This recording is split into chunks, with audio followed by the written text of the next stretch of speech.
Ala, huwag ka manggigigil. Sa kamay ang halik, sa kamay. Kasapaan. Yan.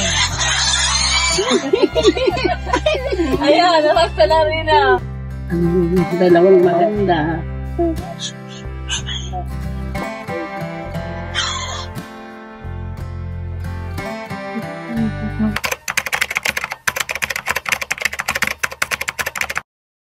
So yun guys, isang mapagpalang araw muli sa inyong lahat mga kalingap, no? At sa lahat po ng ating mga OFW na patuloy na nagsasakripisyo para sa kanilang pamilya. Shout out po sa inyong lahat at sa lahat naman po ng ating mga kababayan na nandito lang sa Pilipinas at mga solid supporters po ng kalingap. Shout out po sa inyong lahat, no?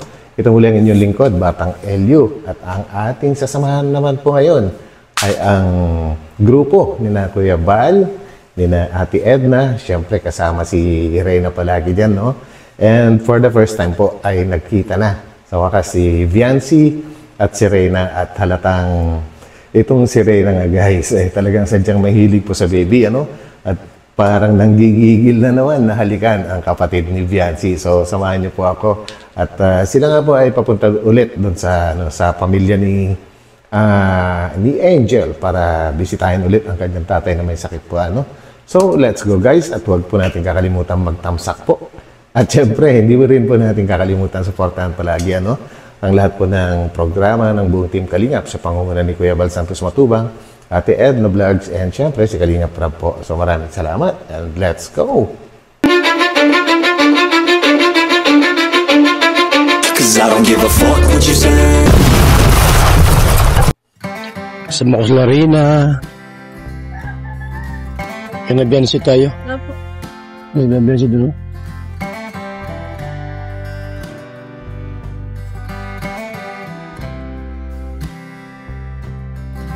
Halos lahat guys, no, ng mga pinupuntahan din na Kuya Val sa ngayon ay lagi kasama si Reyna at syempre bakasyon naman po at tuwan-tuwa din si Reyna sa nakasakasama siya sa paglingap. So yan, samahan po natin guys.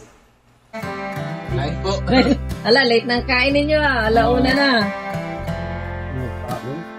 Nakanhalian pa lang kaya. Kaon pala.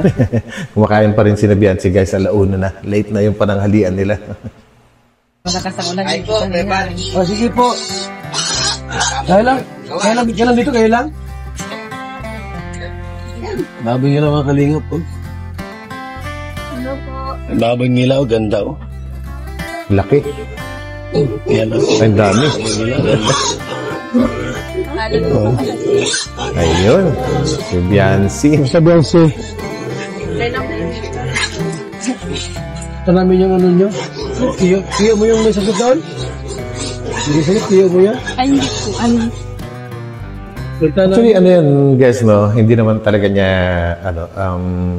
hindi blood related yung kanilang pagiging magtsuhin. Kumbaga, itinuring lang ni Viancy na tsuhin. Basta meron din silang connection dati sa mother side yata ni Angel, yung kamag-anak ni Viancy.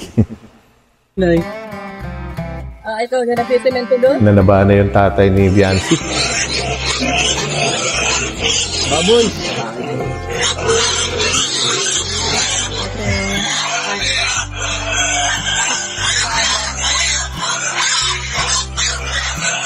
Ayun. Nakaki. Oh, parehas kayo. Bigyan sa mata. Huwag manggigigil ah. Hindi talaga niya mapigilan sarili niya pag nakikita ng baby, ano? Kailangan ng bata. Ato rin yan. Marunong ako mag-alaga ng bata. Talaga ka na. Oh, ayun, nakatingin sa'yo. Oh. Badong isip. Grabe, ang taba. Oh, ala, huwag ka manggigigil. Sa kamay ang halik, sa kamay. Kasapaan. Yan. Ayan, nakasta na rin ah. Nakasta na si Rene. Dinamol ka ni ate. Grabe. Taba-ching-ching.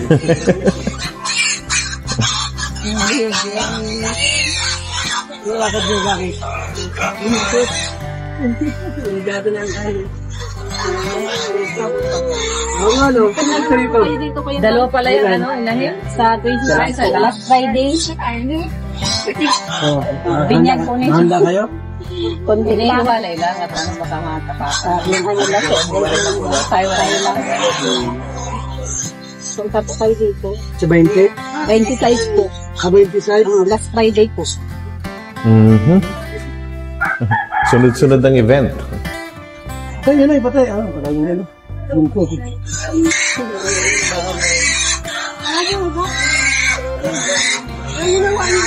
Ingay ng mga baboy. Hinahanap na naman yung baby. Kabulag sa bana.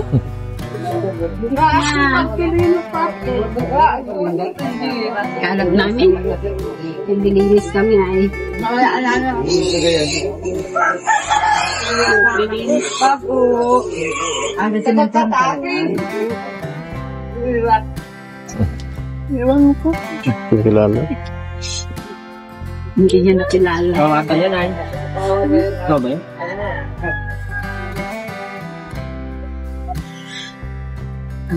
Guys, di ba last time nagtanong ako sa inyo kung ano yung height ni Viancy. Marami nagsabi po na nasa 5'4 siya.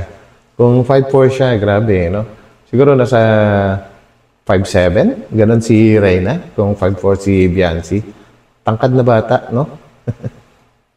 Dalawang maganda.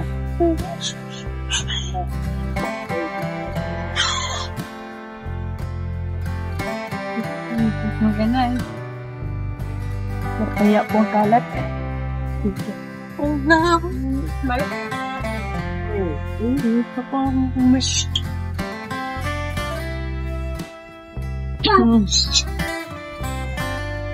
Mulog lang tukutan na tama-tama. Tao po. Sige po, tate.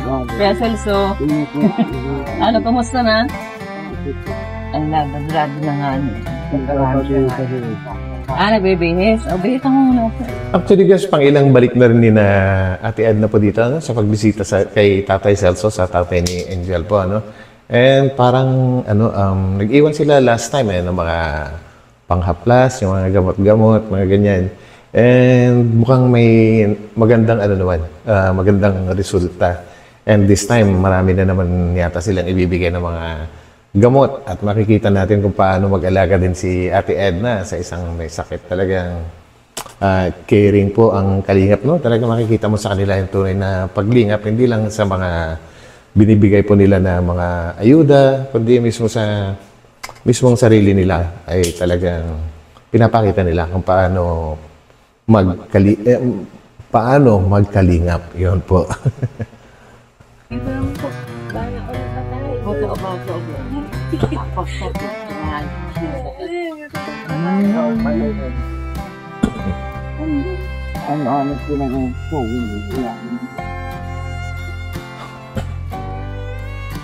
Grabe. And wala pa yata si Angel namili ng gamit niya. School supplies. Nanay niya yata. Sinahalo niya sa buti. May tao ay. Okay lang po. Mananita. Basta man yata yung unan. Basta, kundi hawak niya. Ayan guys, ulitin ko na naman po sa mga hindi pa po nakakaalam, no? Kakaiba talaga si Viancy kasi grabe yung pag-aalaga niya kahit hindi niya kadugo. And nagbibigay din po siya ng cash na pantulong dito sa pamilya ni Angel. At ang reason daw kung bakit siya tumutulong sa kanila ay noong bata pa si Viancy ay talagang kung ano yung inabutan ng kalingap na mahirap sila, no? Parang mas mahirap pa sila dati. Kaya ito namang may sakit na matanda itong si Tatay Celso.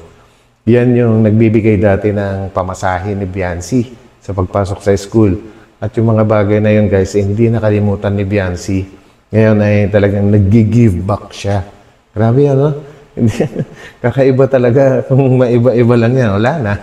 Hindi naman kadugo eh. Di ba? Basta na o. Kaya nag-benefit niya. Itaas mo pa.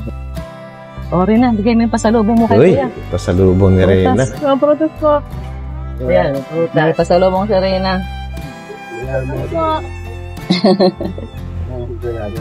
Para makakain ka po ng prutas. Hirap maging mahirap talaga, Dapat guys. po yung ano, yung light ba? Pagili daw ko rin. tatagiri daw. Ayun, may ilaw pa lang. Mapuyain naman niyo po. Yan, si Ate Edna talagang,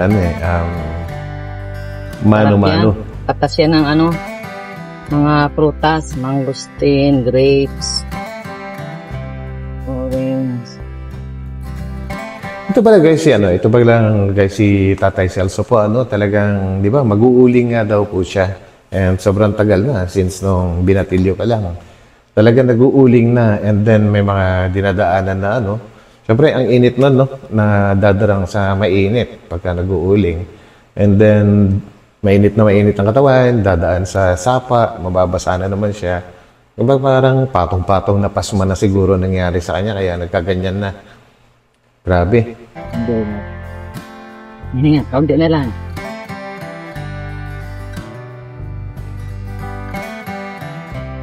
Yan. Yes. Masarap ano po yan? Nag-ano po nung nung big sabi ko kay ate. Yun po. Ay, siya. Pinarigos ko sa mama. Hindi, tapos yung ibababad ka po yung paa. Sa mainit. Nagayon ka po. Hindi. Hindi mo na ibabag. Ay, maganda ibabad. Para langgana may ang tubig na mainit. Di ba guys, yung sa matatanda or kahit sa ngayon, ginagawa pa rin yun sa mga pasmado, ang mga paa or kamay, binababad sa maligamgam or mainit-init na tubig pa na may asin. Effective din talaga siya. Actually, sinubukan ko rin yan and effective nga naman po. Tapos, di ba mainit yung tubig? Tapos yung pagkaya ng ibuntog yung kamay, yung paa niya, bababad lang siya hanggang lumamig na yung tubig. Tapos lagyan din itong green. Green. Maubos na pala ito kuya. Ayun. Ito pinanghilot mo po. Tapos pinarigos ko. Maganda naman. Maganda ito. Isa pala. Dala ulit ako. Basta yung pakiramdam niya po, nag-okay naman. Katawag ko, hindi ko babae. Yung dito may gano'n. Siyempre, hindi basta-basta yan Tang! Ano na pasma ito, Nay? Pasma. Over na daw sa trabaho. Ay magpahinga na. Pagka ang trabaho ay sobra-sobra na. Tinutulog na yan ng mga jokes ni Kuya. sobrang Kuya Mal, sipag kasi tatay ay, dali ka namin sa ospital? Ha? Sabi ka lang at bubuhatin kita. Tapos tubig dagat. Yun, sa dagat. Tapos pahabol sa siyoko Takbo yan. Loko talaga si Kuya Bal. Makapagbiro Grado yan. Kuya, mainit. Tay, alam mo tay, lahat ng bagay mayroong magalingan. Asahan niyo po, gagaling po kayo. Huwag ka po mawala ng pag-asa tay, hanggat may buhay. May pag-asa. Kung gusto mo na magpahinga ba, lahat po kayo. Ito, gabi naman pwede ka matulog. Gising mo umaga. Tawa si Biancy. Si Lord ang pag-asa. Sino yan? Matanda na yan? Matagal yan yung ananay na. Ayan na, binuhusan na po Ano yan? Yung dalawang paa. Sipag kasi siguro. Para uling siguro ito nung maliit pa. Binata. Inamin mo, para uling ka. Naku, paswa, abot mo po. Sa bagay tayo nagsimula. Uling, tapos matawid sa ilog, basta lahat ang katawan. Ay, sigurado may paglalagit po kayo niyan. Ay, sa ano po yan? Important po yan. Actually guys, sa dinami-dami ng videos ng Kalingap na napanood ko po, madalas na may nakikita ako na nag-uuling. Maraming nag-uuling sa Bicol area. Siguro dahil marami pong niyog, ang inuuling yata dyan guys, yung bao ng niyog, magandang magandang panggatong, hindi po ba? Mahal yan. Mahal yan po, mga 10,000 Wow, yan. mahal. Pwede rin po yan sa'yo. Pwede rin po, kay Lola yan. Basta mga food supplement, pwede yan. Lagi yang i-therapy. kahit twice a week Yun. ang therapy Yun ang niya. kailangan talaga, therapy, di ba guys? Sa mga ganyan. Ala kasi kasama guys, kasama si Angel, yung anak ko ni tatay. Bata pa kasi, tapos mag-isa lang siya na, kasi kasama din ni tatay. So, paano mapapa-therapy or paano mamamassage ni Angel yan? Eh, nag-aaral din po yun. Tsaka, batang-bata pa, 13 lang po yan. 14. May nagsabi nga pala 14. So, yun. So, talagang medyo mahirap talaga yung kalagayan po nila. Kaya talaga pag kayong inabuso yung katawan mo, mahirap talaga. Totoo yun. Kaya po, samantalahin ang paggawa ng mabuti hanggat malakas pa tayo. Magpasalamat sa Diyos sa mga biyaya na pinagkaloob po sa atin. Salamat kay Lord sa lahat ng pagkakataon. Tama. Sa mga biyaya po na na ating tinanggap everyday sa buhay natin. Yan na. Okay. So, yun na guys, no?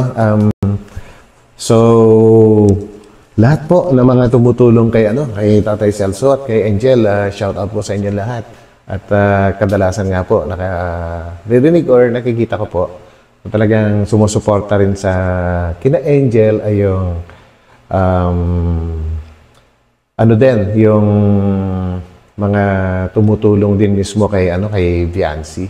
Kumbaga in-extend na nila yung tulong kay Angel. Talagang napakababait po ng mga sponsors ni Viancy.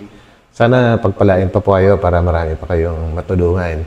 And hanggang dito na lang ulit. Guys, ito muli ang inyong lingkod, Batang Elio. At magkita-kita po tayo ulit sa aking susunod na upload. Ingat po kayong lahat. Ingat po tayong lahat. And God bless us. Bye.